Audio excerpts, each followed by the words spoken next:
అందరికీ నమస్కారం. నేను మీ సింగర్ ప్రవస్తి. సో నేను ఇప్పుడు ఈ వీడియో చేయడానికి కారణం పార్థతీగ సిల్వర్ జూబ్లీ సిరీస్లో జరిగిన ఇంజస్టిస్ అంతా ఎక్స్పోజ్ చేద్దామని. మీ అందరికీ తెలుసు నేను దానిలో పార్టిసిపేట్ చేశానని. సో అక్కడ ఏదైతే జరిగిందో అదంతా నేను ఇక్కడ క్లియర్గా చెప్తాను వీడియోలో. స్టోరీస్ పెట్టాను, చాలామంది థౌజండ్స్ ఆఫ్ రిప్లైస్ వచ్చాయి స్టోరీకి ఏం జరిగింది అని. సో దీన్ని అంతా నేను క్లియర్గా ఎక్స్ప్లెయిన్ చేస్తాను. మిస్ అవ్వకుండా లాస్ట్ వరకు ఈ వీడియోని చూడండి. సో ఈ వీడియో చేద్దాం అనుకునే ముందు చాలా మంది ఆపడానికి వచ్చారు నన్ను ఈ మ్యూజిక్ ఫీల్డ్ నుంచి. బికాజ్ నీ కెరియర్ ఎఫెక్ట్ అవుతుంది, నీ మంచి ఫ్యూచర్ ఉంది, ఎందుకు పాడు చేసుకుంటున్నాను చాలా మంది ఆపడానికి ట్రై చేశారు. కానీ నేను ఇంకా డిసైడ్ అయ్యాను నాకు మ్యూజిక్ ఫీల్డ్కి సంబంధం ఉండదు అని. బికాజ్ ఇంత ఇంజస్టిస్ జరిగేటప్పుడు నాకు ఉండాలని లేదు. పార్థతీగ రియాలిటీ షోస్ అనే కాదు, దాని బయట కూడా చాలా జరుగుతున్నాయి. I make a different video for that. కానీ ఈ వీడియో మాత్రం ఓన్లీ ఫర్ పార్థతీగ. సో నేను డిసైడ్ అయింది అందుకే.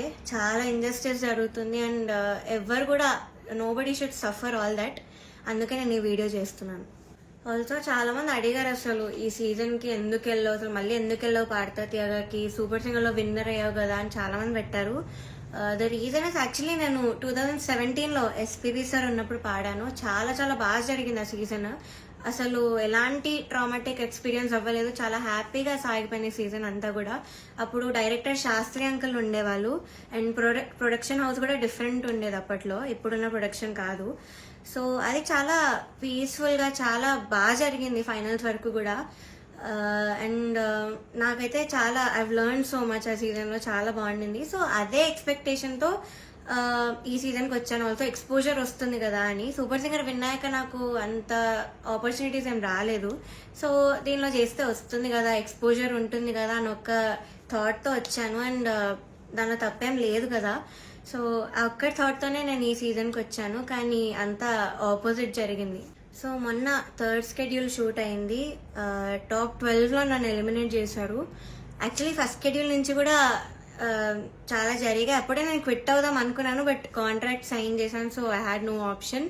మీరు అనుకోవచ్చు ఎలిమినేట్ అయింది కాబట్టి ఇదంతా ఇప్పుడు కోపంతో చెప్తుందేమో అని. కానీ కాదు, ఉన్నప్పుడు నేను చెప్పలేను. కానీ ఎలిమినేట్ చేశాక నాకు ఆ ధైర్యం వచ్చింది అంతా చెప్పడానికి. సో జడ్జెస్ గురించి కానీ అక్కడ ఆ ప్రొడక్షన్ వాళ్ళు ఎలా ట్రీట్ చేశారని కానీ నేను అంతా దీనిలో బయట పెడతాను. సో నేను ఒక గుడ్ థింగ్తో స్టార్ట్ చేస్తాను. పార్థతీగలో ఒక good thing, orchestra Krishna uncle వాళ్ళు ఆ సీజన్లో ఎవరైతే ఉన్నారో వాళ్ళే ఈ సీజన్లో కూడా ఉన్నారు. వాళ్ళు మాత్రం చాలా సపోర్ట్ చేశారు, అందరితో ఒకేలా ఉంటారు. అండ్ మెంటర్ శ్రీనివాస్ సార్, ఆయన కూడా నన్ను ఎప్పుడు కూడా you are the most talented అని మొన్న కూడా నాతో వచ్చి చెప్పారు. సో వీళ్ళిద్దరికి మాత్రం I'm very very thankful. They are my favourite people. So this is the only good thing పార్థతీగ ఈ సీజన్లో. సో ఫస్ట్ నేను జడ్జెస్ దగ్గర నుంచి స్టార్ట్ చేస్తాను. ఫస్ట్ సునీత గారు. Of course she is very beautiful. మీరు అంతే కైండ్ అని కూడా అనుకుంటారు, బట్ బ్యూటీకి కైండ్నెస్కి ఎప్పుడు కూడా లింక్ ఉండదు.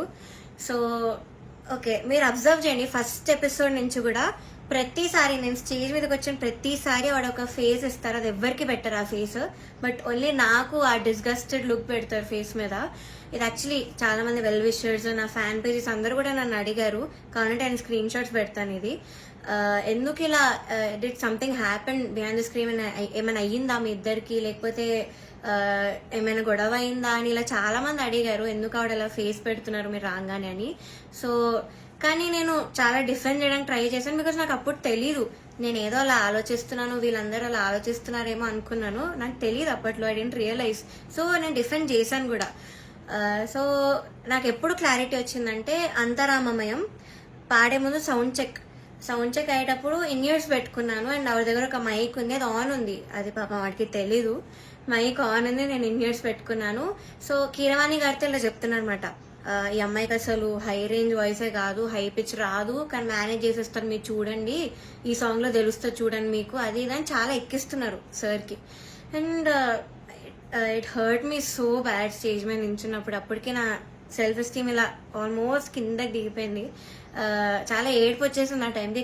కంట్రోల్ చేసుకొని లేదు, I have to do this అని నేను అంతరామమయం పాడాను. అండ్ ఆ పాటకు వచ్చిన అప్రిసియేషన్ నాకు ఇంకే పాటకు రాలేదు అప్పటి వరకు. సో అంతరామమయంకి బయట ఎవరు కలిసినా కూడా అందరు చెప్పారు నాకు వాయిస్ చాలా బాగా వచ్చింది ఆ పాటలో అని, కానీ చాలా బాగుంది ఆ పాట అని. అది యాక్చువల్లీ చాలా సాంగ్స్ ఇచ్చాం, రాముడు రౌండ్కి చాలా ఇచ్చాము. నేను ఏది ఇచ్చినా వద్దు వద్దు వద్దు అంటే ఇంకా లాస్ట్ ఆప్షన్గా మేల్ సాంగ్ ఇచ్చాను, అంతరామమయం. సో అదే సెలెక్ట్ చేశారు and I tried my best. Male song అయినా కూడా I gave my best. And of course నాకు ప్రతి సాంగ్కి ఆవిడ దగ్గర నుంచి నెగటివ్ కామెంట్స్ వచ్చాయి. అది మీరు నమ్ముతారు, జడ్జెస్ ఏదంటే అదే నిజం అనుకొని మీరు అఫ్ కోర్స్ నమ్ముతారు, ఓకే. బట్ అదర్ కంటెస్టెంట్స్ పాడేటప్పుడు I even give their names. ఇద్దరు, శ్రీధృతి అండ్ గాయత్రి అక్క, వీళ్ళిద్దరు పాడేటప్పుడు పిచ్చింగ్, ఎస్పెషలీ ధృతికి చాలా పిచ్చింగ్ ఇష్యూస్ వచ్చేటప్పుడు అయితే ఆవిడ ఇలా సైగలు చేసేవాళ్ళు, షార్ప్ అయితే ఇలా చెప్పేవాళ్ళు, అని మేము అందరం చూసాము. గాయత్రి అక్క కూడా షార్ప్ అయితే ఇలా కింద ఫ్లాట్ బాడ్ అని చెప్పేవాళ్ళు. మొన్న కూడా అయింది అది. సో అంటే నాకు తప్పు లేకపోయినా మీరు అక్కడ కామెంట్స్ లో చెప్తున్నారు, వీళ్ళు చేసాక కూడా మీరు అక్కడ చెప్పకుండా సైగలు చేస్తున్నారు.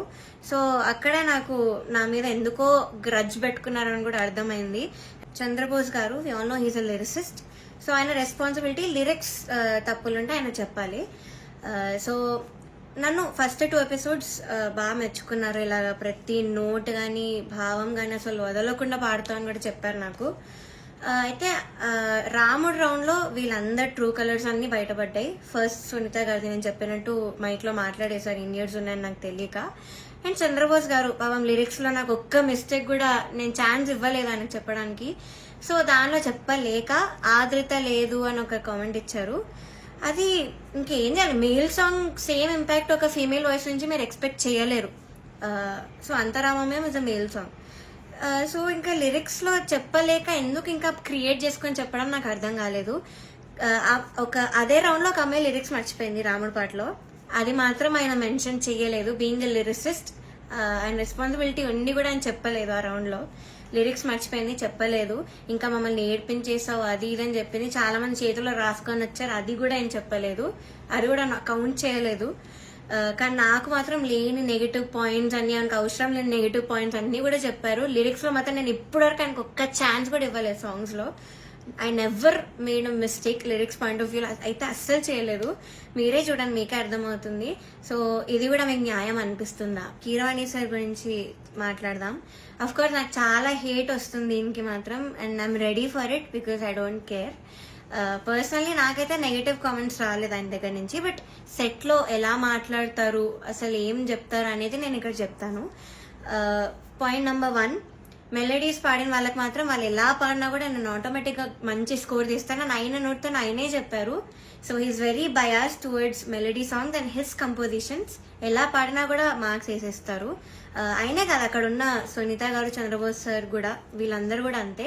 వాళ్ళ సాంగ్స్ పాడితే మాత్రం స్కోర్స్ ఆటోమేటిక్ గా మంచిగా వచ్చేసాయి. సో ఇది point number 1. Point number 2 is very very hurtful to me personally because నేను ఎలిమినేట్ అయ్యే ఎపిసోడ్లోనే ఏదో విషయంలో నన్ను చూస్తూ చెప్పారు ఇది కూడా. సో ద థింగ్ ఇస్, నేను మీ అందరికీ తెలుసు సూపర్ సింగర్లో నా ఫైనాన్షియల్ సిచ్యువేషన్ గురించి కానీ అంతా బయట పెట్టాను. సో దానివల్ల నేను కొన్ని వెడ్డింగ్ షోస్ అలాంటివి చేయాల్సి వచ్చింది. సో ఈ పాయింట్ మీద సార్ మాట్లాడారు. ఏమన్నారంటే అసలు వెడ్డింగ్ షోస్ చేసేవాళ్ళు నా దృష్టిలో సింగర్సే కాదు, నాకు చాలా అసహ్యం, it's like your disrespecting music అని ఈ మాట అన్నారు. చాలా చాలా బాధ అనిపించింది. అదేంటి అంత స్టేజ్లో ఉన్నాయని ఇలా మాట్లాడారేంటి అని. సో ఇదొకటి, నన్ను చూస్తూ మాట్లాడారు ఇంకా. So it was very hurtful. Point number 3, so third వచ్చిన వాళ్ళకి ఆయన 1 lakh ఇస్తా అని చెప్పారు. 4th ప్రైజ్ వాళ్ళకి మూవీలో సాంగ్, అండ్ 5th ప్రైజ్ వాళ్ళకి ఆయన గ్రూప్ లో చేర్చుకుంటామని చెప్పారు సార్. సో ఇది ఎలా చెప్పారంటే, 5th ప్రైజ్ వచ్చిన వాళ్ళకి నా దగ్గరకి కొంతమంది రోజు వచ్చి చాకరీ చేస్తూ ఉంటారు, వాళ్ళ ట్రూప్ లో జాయిన్ చేసుకుంటా అని చెప్పారు. ఇలా చాకరీ అనే వర్డ్ వాడారు. అంటే ఇది డిస్రెస్పెక్ట్ఫుల్ కాదా? So this was very very bad. అంటే అలా అనకూడదు, సింగర్స్ ఇలా చాకరీ చేసిపోతారు, నన్ను మిమ్మల్ని కూడా జాయిన్ చేసుకుంటారని ఇలా అన్నారు. సో మీకు ఎలా అనిపిస్తుందో ఇంకా మీరు ఆలోచించండి ఒకసారి. డైరెక్టర్ జ్ఞాపిక ప్రొడక్షన్స్ వాళ్ళ అనిల్ గారు అండ్ హిజ్ వైఫ్, వీళ్ళే మెయిన్ అక్కడ అంతా కంట్రోల్ చేసేది, అంతా వెనకాలంతా చేసేది వీళ్ళే. సో ఫస్ట్ పాయింట్ వచ్చేసి సాంగ్ సెలెక్షన్. ఫస్ట్ నేను మీకు చెప్పినట్టు జడ్జెస్ అక్కడ బయాస్డ్. సో కిరాణి సార్ ఏమో మెలడీస్ పాడితే వేసేయడం, ఆయన కంపోజిషన్స్ పాడితే వేసేయడం, చంద్రబోస్ సార్ కూడా అంతే, సునీత గారు కూడా అంతే సేమ్. సో ఇలా తెలిసేసరికి ఒక కంటెస్టెంట్ కి మాత్రం ఓన్లీ వాళ్ళ సాంగ్దే ఇచ్చారు, మోస్ట్లీ వాళ్ళ సాంగ్దే ఇచ్చారు ప్రతి రౌండ్ లో. ఇంకో కంటెస్టెంట్కి ఏమో నీకేమొచ్చో చెప్పు ఆ సాంగ్ ఇచ్చేస్తామని చెప్పి ఇలా ఇచ్చారు ఒక కంటెస్టెంట్కి. సెకండ్ పాయింట్, ఆ కంటెస్టెంట్ ఒక రోజు రాలేదు అనేసరికి అంతా షఫుల్ చేసేసి ఎపిసోడ్స్ అని ఏదేదో చేశారు. అండ్ అలాంటప్పుడు ఇంకెందుకు ఆడిషన్స్ పెట్టి అందరినీ తీసుకొని, ఎందుకు అసలు పార్థతి అంతమంది తీసుకొని ఒక్క అమ్మాయితో చేయొచ్చు కదా సిల్వర్ జూబ్లీ సిరీస్ అని. సో అదొకటి. థర్డ్ పాయింట్ వచ్చేసి ఫ్యూచర్లో ఒక ఎలిమినేషన్ జరుగుతుంది నాకంటే ముందు, అది మీరు చూస్తారు ముందు ఎపిసోడ్స్లో. అయితే ఇది చాలా కామెడీగా అంటుంది, మీరు నమ్మలేరు కూడా. ఇద్దరిని తీశారు, ఒక అమ్మాయిని ఒక అబ్బాయిని.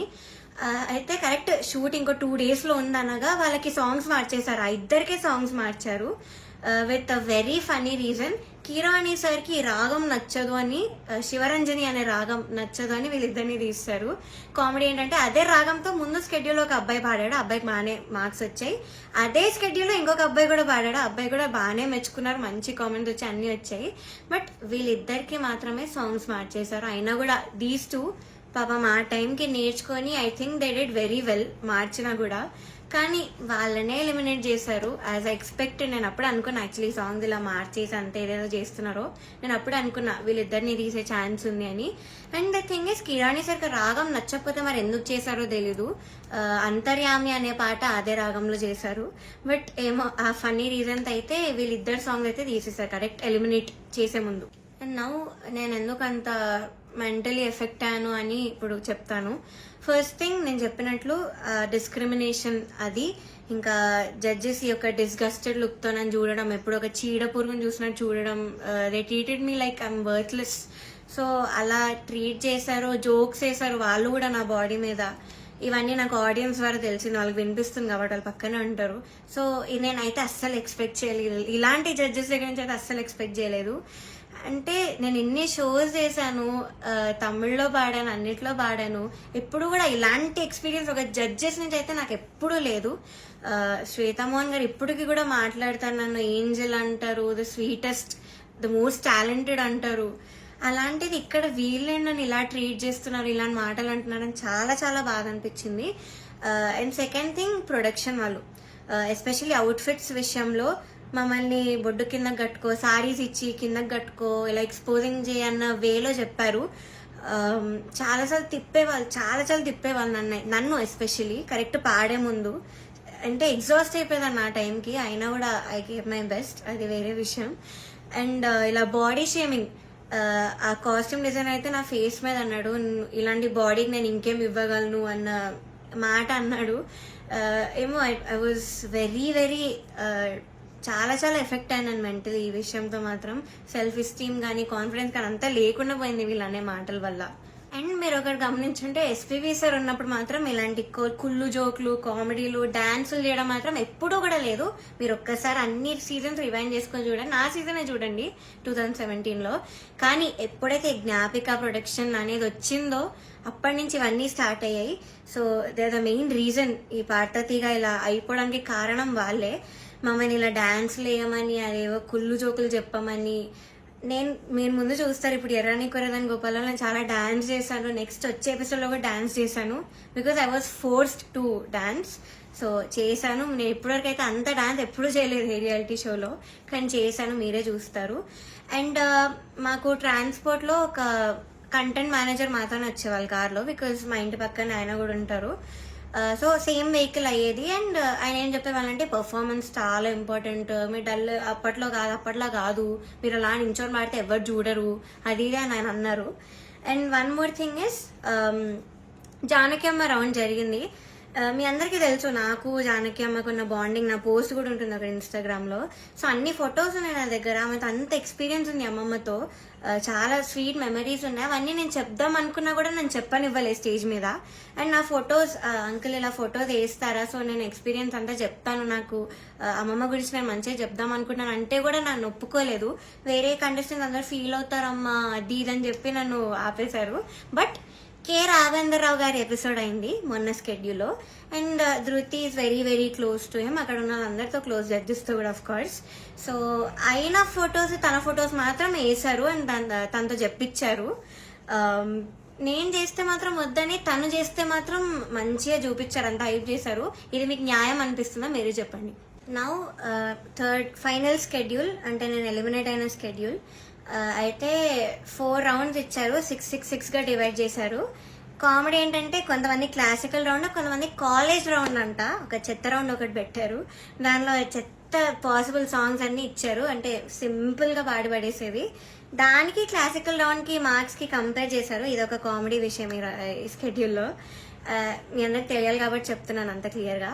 సో ఇది జరిగింది. ఓకే, నేను ఎన్నో రాత్రులు వస్తాయి పాడాను డ్యూయట్ రౌండ్లో, which is Ilaiyaraaja sir and SPB sir round అనమాట. వాళ్ళ బర్త్డేస్ వస్తున్నాయి కాబట్టి ఈ రౌండ్ ఇచ్చారు. డ్యూయట్ రౌండ్ వేరే ఒక అన్నతో పాడాను. అయితే ఇదైతే I did very very well. Especially orchestra నుంచి చాలా అప్లోజ్ వచ్చింది ఈ పాటకి. నా హై నోట్స్ మీద ఎక్కువ మెచ్చుకున్నారు, చాలా బాగా వచ్చింది, వాయిస్లో చాలా బాగుండింది, చాలా హాయిగా ఉండింది మైక్లో. ఆ రోజు వింటుండే సిస్టమ్గా చెప్పారు ఆ రోజు స్టేజ్ మీద. నాకైతే పక్కకు పిలిచి కూడా చాలా మంది చెప్పారు. కానీ సునీత గారు ఆఫ్ కోర్స్ మళ్ళీ అదే కామెంట్, నీకు రేంజ్ లేదు, నీకు హై నోట్స్ రావు, నీకు స్కేల్ ఎక్కువ అయిపోయింది, యూ ఆల్వేస్ స్ట్రగుల్, మనం దీని మీద మాట్లాడుకోవాలి అని చెప్పారు. I don't think so, because నేను ఎన్ని షోస్ చేశాను. ఎందుకు మన ఎస్పీబీ సరే నన్ను మెచ్చుకున్నారు అప్పుడు పడుతుంది కదా నా హెడ్ వాయిస్ గురించి. అండ్ మన సూపర్ సింగర్లో శ్వేతా మోహన్ గారు అన్ని లాంగ్వేజెస్లో పాడారు, ఆవిడ. సుజాత మోహన్ గారు అన్ని లాంగ్వేజెస్లో పాడారు, ఆవిడ నన్ను మెచ్చుకున్నారు. ఇలాగా నీది బేస్ రేంజ్ వాయిస్ అయినా కూడా నువ్వు ఎంత బాగా పాడుతున్నావు, అసలు తెలియకుండా ఎంత బాగా పాడుతున్నావు, ఎంత క్లీన్గా వినిపిస్తున్న హై నోట్స్ అన్ని కూడా చెప్పారు. తమన్ సార్ కూడా మెచ్చుకున్నాను అన్ని విషయంలో. కానీ సునీత గారు మాత్రం అదే పాయింట్ మీద చెప్తారు ఎప్పుడు కూడా.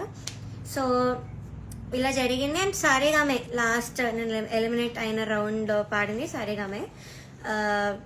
I think that was the best performance. నా కెరియర్లో కూడా నేను ఇప్పటివరకు నాకు తెలిసి అంతలా పర్ఫామ్ చేయలేదు. వస్తుంది, మీరే చూస్తాను నేను ఎలా పాడాను సారేగామే. ఇంకా నాకున్న కోపం అంతా కూడా ఆ సింగింగ్లో నేను చూపించాను ఆ రోజు. మేడ్ సో మెనీ ఇంప్రూవైజేషన్స్ అప్పటికప్పుడు చేసి పాడాను నేను కొన్ని స్టేజ్ మీద సారేగామేలో. అండ్ ఆ రోజు టాప్ 1 వచ్చిన అమ్మాయి, ఆ అమ్మాయి చంద్రబోస్ గారు పాట పాడింది ఆ కాలేజ్ రౌండ్లో. సో ఆ పాటలో ఏదేదో ఇంప్రూవైజేషన్స్ చేసింది, అది అవుట్ ఆఫ్ పిచ్చింగ్ ఉండే మోస్ట్ ఆఫ్ దెమ్. అది లాస్ట్లో లిరిక్స్ మర్చిపోయి నానా అని పాడింది. అది ఆయన కామెంట్స్లో చెప్పకుండా అంతా అయిపోయాక అందరు క్లాప్స్ కొడుతుంటే పక్కన అనిల్ సార్తో లిరిక్స్ మర్చిపోయింది అని అన్నాడా, నేను విన్నా, నేను అక్కడ అన్నా. అంటే బయటకు చెప్తున్నారు కాబట్టి, కానీ కామెంట్స్లో చెప్పట్లేదు, ఆ మార్క్స్లో కూడా ఆయన చూపించట్లేదు. How great is that. ఇంకొక అబ్బాయి అయితే లిరిక్స్ మార్చేసి ఏదేదో పాడాడు, కామెడీ పాట చేస్తారు, అది కిరాణి సార్ పాటే, అది కూడా అది లిరిక్స్ మార్చేసి ఏదో కామెడీ లిరిక్స్ యాడ్ చేసి పాడేశాడు ఎమోషనల్ సాంగ్. అయినా ఆయన స్టేజ్ మీదకి వచ్చేసి ఆ పాట కోరస్ పాడేసి, ఆయన పాట అంటే అంత ఎక్సైట్మెంట్ వచ్చేస్తుంది ఆయనకి. సో ఆటోమేటిక్గా స్కోర్స్ కూడా అలానే పడిపోతాయి సేమ్ ఎక్సైట్మెంట్తో. సో ఇది జరిగింది కరెక్ట్ ఎలిమినేషన్ ముందు అదే రౌండ్లో. ఇంకా ఎలిమినేషన్ రౌండ్ వచ్చేసరికి ఫస్ట్ చంద్రబోస్ గారు లేచి వెళ్ళిపోయారు. నాకు పని ఉంది, హ్యావ్ టు గో, అది నిజమో కాదో ఎవరికి తెలీదు, బట్ హీ లెఫ్ట్. మంచిగా హ్యాపీగా వెళ్ళిపోయారు ఆయన. కరెక్ట్ 5-6 ఉన్నప్పుడు కిరాణి సార్ ఈయన కూడా లేచి వెళ్ళిపోయారు. హీ వాజ్ లైక్ నాకు ఈ టెన్షన్ నా వల్ల కాదు, నాకు ఇంకేం సంబంధం లేదని లేచి వెళ్ళిపోయారు. బికాస్ ఆయన మనస్సాక్షికి తెలుసు అక్కడ. సో లేచి వెళ్ళిపోయారు. కానీ సునీత గారు మాత్రం అఫ్ కోర్స్ నా మీద అంత గ్రడ్జ్ ఉన్నప్పుడు నేను ఎలిమినేట్ అవ్వడం చూడాలి కదా. సో ఆవిడ మాత్రం అలానే కూర్చున్నారు, ఎంత ఒక ఈవిల్ స్మైల్తో ఫేస్ మీద. I still remember that face, నా మైండ్లో తిరుగుతుంది అది. నేను మాత్రం ఏడుపు కంట్రోల్ చేసుకుంటున్నా, ఐఎమ్ కంట్రోలింగ్. లేదు, ఐ షుడెంట్ క్రై, నన్ను ఇంత టార్చర్ పెట్టారు, నేను ధైర్యంగా బయట పెట్టాలి, దానికి నేను ఏడవకూడదు, నేను మంచిగా ఎలిమినేట్ అవ్వాలి హ్యాపీగా అనుకున్నాను. సో నేను మాత్రం మంచి స్మైల్ పెట్టుకొని నించున్నా. అయితే లాస్ట్ ముగ్గురు ఉన్నాం లాస్ట్కి. ఒకరు సేవ్ అయ్యారు, నేను ఇంకా ఇంకొక అన్న ఎలిమినేట్ అయిపోయాము, ఇద్దరం ఎలిమినేట్ అయ్యాము. అయ్యాక నాకు కొంచెం ఐ గాట్ ఎమోషనల్గా అయినా కంట్రోల్ చేసుకొని వెంటనే ఐ గేవ్ అ స్మైల్. అయితే my mother she saw all of these కదా, సో ముందు నుంచి తట్టుకుంటూ వస్తున్నాం, ఇంకా తన వల్ల కాలేదు. సో మా మదర్ స్టేజ్ మీదకి వచ్చి నన్ను తీసుకెళ్ళిపోవడానికి ట్రై చేశారు అక్కడి నుంచి, ఆ ట్రాఫీ ఇవేం తీసుకోకు, వద్దు వెళ్ళిపోదామని. సో అదే ఎమోషనల్ మైండ్ సెట్తో సునీత గారి దగ్గరికి వెళ్ళి ఎందుకు ఇంత అన్యాయం చేశారు నేను ఇలానే అనింది మా మదర్. బట్ సునీత గారు ఆవిడ రిప్లై మాత్రం, నువ్వు వెళ్ళి ఇక్కడ ముందు ఇక్కడి నుంచి దయచేయి అనింది. ముందు ఇక్కడి నుంచి బయటకు వెళ్ళిపో అన్న వేలో ఆవిడ మాట్లాడారు. ఇలానే నువ్వు అన్నారు, which was very very cheap. అసలు ఎవరు ఎక్స్పెక్ట్ చేయరు అలాంటి జడ్జ్ నుంచి ఇలాంటి మాటలు వస్తాయని. నేను కూడా ఎలిమినేట్ అయిన షోస్ కూడా ఉన్నాయి. నేను తమిళ్లో బాగా ఎలిమినేట్ అయ్యాను టాప్ 5లో, హాఫ్ మార్క్లో ఎలిమినేట్ అయ్యాయి అది కూడా. అప్పుడు మేమేమి ఇలా ఎమోషనల్ అయిపోయి ఏం చేయలేదు, బికాస్ ఆ జడ్జెస్ అంత బాగా మాట్లాడారు కాబట్టి మాతో. చిత్రామ్మ ఎంత బాగా మాట్లాడతారు, ఇప్పుడు కూడా ఎంత బాగా ట్రీట్ చేస్తారు. ఆవిడ కాల్ చేసి కూడా మాట్లాడాను నేను ఎలిమినేట్ అయ్యాక. మమ్మీతో మాట్లాడారు, మనో సార్ కాల్ చేశారు, మాల్గుడి శుభమ్మ మాట్లాడారు. అలా మాట్లాడతారు కానీ నువ్వు ఇక్కడి నుంచి వెళ్ళిపో, దయచేయి ఇక్కడి నుంచి దయచేయి అని అలా చెప్పారు ఆవిడ. అలాంటి వాళ్ళని మీరు ఇక్కడ ఎంత హైప్ చేసి పైన పెడతారు. I don't understand why. ఇప్పటికైనా మీకు అర్థం కావాలి వాళ్ళ గురించి. కానీ ఎందుకో మీ మైండ్ సెట్స్కి ఎక్కదు. నాకు డౌటే, నేను చెప్పేది కూడా మీకు ఎక్కుతుందో లేదో. కానీ నేనైతే అంత ధైర్యంగా బయట పెట్టాను, బికాజ్ నేను ఈ కెరియర్ వదిలేద్దామని డెసిషన్కి వచ్చాక నేను ఇవన్నీ బయట పెడుతున్నాను. బికాజ్ నాకు ఇంకా రావు ఆపర్చునిటీస్, ఎందుకంటే పెద్ద పెద్ద నేమ్స్ తీసుకున్నాను, వీళ్ళందరూ మీరు చెప్పాను కాబట్టి నాకు ఇంకా ఉండదు. ఈ మ్యూజిక్లో నాకు ఇంకా ఎలాంటి ఛాన్స్ అనేది రాదు. నేను ఇలా డిసైడ్ అయ్యి ఇవన్నీ పెట్టాను. ఈ వీడియో చేయడానికి మెయిన్ రీజన్ వచ్చేసి మీరు ఇదంతా చూసి ఇప్పటికైనా రియలైజ్ అయ్యి ఇలాంటి ఫ్రాడ్ షోస్ అన్ని కూడా చూడడం మానేసి, ఆ స్పాన్సర్స్ కూడా స్పాన్సర్ చేయడం మానేసి బ్యాన్ చేస్తారని ఒక హోప్తో నేను చేశాను ఈ వీడియో. అండ్ నాలా చాలా మంది సఫర్ అయిన వాళ్ళు ఉన్నారు, కానీ ధైర్యం లేక కెరియర్ గురించి ఆలోచించి చాలా మంది మాట్లాడకుండా ఆగిపోయారు. నేను మాత్రం కెరియర్ వదిలేస్తున్నాను కాబట్టి ఇదంతా చెప్తున్నాను కెమెరా ముందు ధైర్యంగా. సో జడ్జెస్, మీరు ఆ సీట్లో కూర్చున్నప్పుడు మీకు ఒక రెస్పాన్సిబిలిటీ ఉంది, జస్టిస్ చేసే ఒక రెస్పాన్సిబిలిటీ. కానీ మీరు అది చేయకుండా మీ ఇష్టం వచ్చిన వాళ్ళని తెచ్చి మా అమ్మాయివే నువ్వు, నేను బుడతల బ్యాచ్ నుంచి నువ్వు అప్పటి నుంచి చూస్తున్నాను అది ఇది అని చెప్పి ఇవన్నీ చేసి మీరు సరస్వతి అమ్మవారిని అవమానం చేస్తున్నట్టు, మీరు షేమ్ చేస్తున్నట్టు, ఇన్సల్ట్ చేస్తున్నట్టు సరస్వతీదేవిని. సో మీరు ఇలా చేసే పని అయితే ప్లీజ్ డోంట్. జడ్జి ఆ సీట్లో కూర్చోకండి. ఇంకా చిత్రమ్మ, ఎస్పీ శైలజమ్మ, మనో గారు వీళ్ళు ఉంటే ఎంత బాగుంటుంది ఆ ప్లేస్లో, ఎంత బాగుంటుంది ఆ జడ్జ్మెంట్. సో అది మాత్రం చేయకండి, because what all you're doing is injustice. మాలాంటి లైఫ్తో ఆడుకుంటున్నారు. ఇలా మాకేం పవర్ లేదు, మనీ లేదు, we can buy anybody bribes ఇచ్చి, గిఫ్ట్స్ ఇచ్చి మేము అవేం చెయ్యలేము.